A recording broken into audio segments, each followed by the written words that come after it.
बिस्मिल्लाहिर्रहमानिर्रहीम। रियासत पाकिस्तान इदारों के साथ चलती है और पाकिस्तान का सुप्रीम इदारा पार्लियामेंट वो इसके लिए कानून साजी करती है, आइन में तरामीम करती है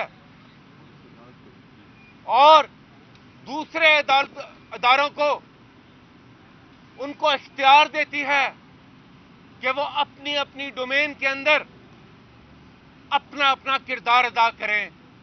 और ये तमाम चीजें एक किताब जिसको दस्तूर पाकिस्तान कहते हैं, जिसको आईने पाकिस्तान कहते हैं, उसके तहत होती है। आज senate of Pakistan, house of federation, उसमें पाकिस्तान तहरीक इंसाफ के सेनेटर इसी आइन की बालादस्ती, इसी कानून की हुक्मरानी के लिए जहां हर फोरम पर अपनी आवाज उठा रहे हैं, आज वो पिछले 2 हफ्तों से इसी जद्दोजहद में सड़कों पर भी हैं और आते हैं। इससे क्या है, सिर्फ आइन और कानून की बात करते हैं। आइन कहता है कि आपकी चादर और चारी का तहफ्फुज होगा, आपके जानो माल का तहफ्फुज होगा, आपकी इज्जत नफ्स का तहफ्फुज होगा। डिग्निटी ऑफ ह्यूमन लाइफ की बात होती है और मिसाल क्या हमारे सामने आती है, आजम स्वाति, जिस पर आइन से मावरा, कानून से मावरा हर किस्म का जुल्म और ज्यादती हुई। आइन कहता है कि तहरीर और तकरीर की आजादी होगी, फ्रीडम ऑफ एक्सप्रेशन होगी।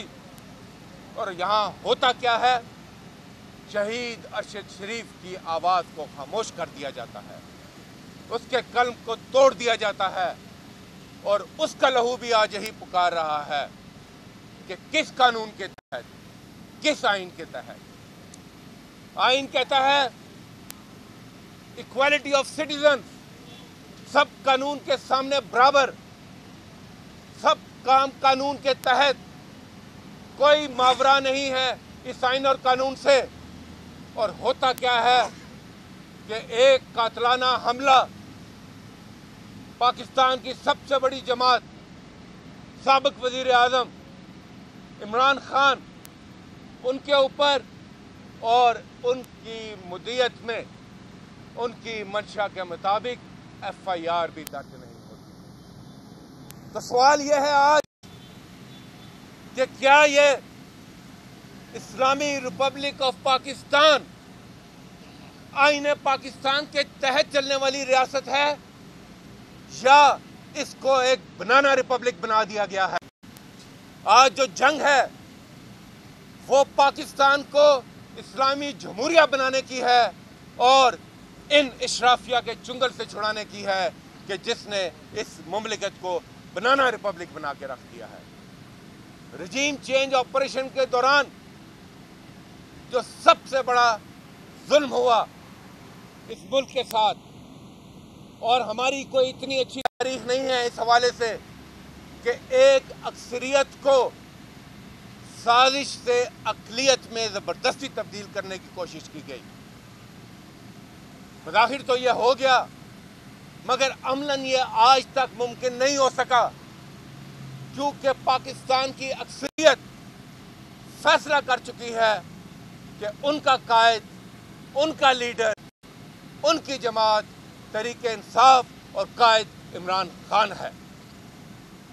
ये जो इशराफिया मुसल्लत हुई, इसने अपने अमल से साबित कर दिया कि इतने कलील अरसे में जिस बेलेटेंट तरीके से, जिस भौंडे तरीके से इस मुल्क के पार्लियामेंट का मजाक उड़ाया गया, कानून साजी का मजाक उड़ाया गया, बुलडोजिंग हुई और अब अपनी मर्जी के कानून को अपने रिलीफ के लिए पास कराया गया। इससे शर्मनाक मिसाल पाकिस्तान की पार्लिमानी तारीख में नहीं मिलती। और दूसरी तरफ आज पाकिस्तान का नौजवान डिग्री हाथ में लिए बेरोजगारी का तोक गले में डाले फिर रहा है। और रोजगार आपको अगर नजर आता है तो पाकिस्तान की काबीना में सिर्फ नजर आता है। खलती फूलती काबीना, 80 के करीब आज वहां वजीर भर्ती हो चुके हैं। महकमे खत्म हो गए, वजीर खत्म नहीं होते और एक फैसला उस काबीना से नहीं होता। मफरूरों की काबीना इस वक्त लंदन में बैठी हुई है। मफरूरों की बैठक में आज पाकिस्तान के फैसले हो रहे हैं। मफरूरों की बैठक में अपनी दौलत को ठिकाने लगाने के फैसले हो रहे हैं।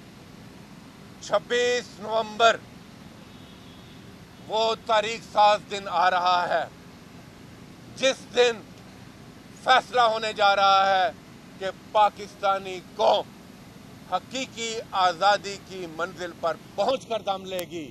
उस दिन पाकिस्तान का कौमी लीडर इमरान खान आपके सामने होंगे, उनकी आवाज़ होगी, कौम की लब्बैक होगी और इस मुमलिकत पाकिस्तान हकीकी आज़ादी की राह में हमेशा हमेशा के लिए तैयार होगा। बहुत बहुत शुक्रिया।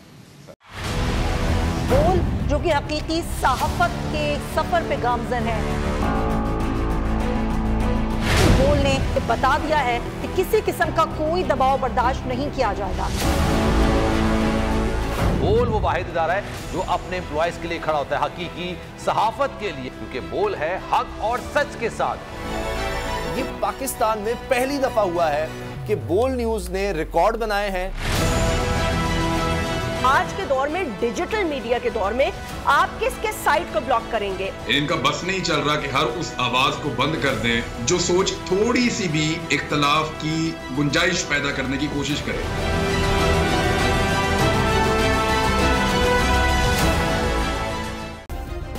सब्सक्राइब करें और बेल दबाएं ताकि कोई खबर रह न जाए।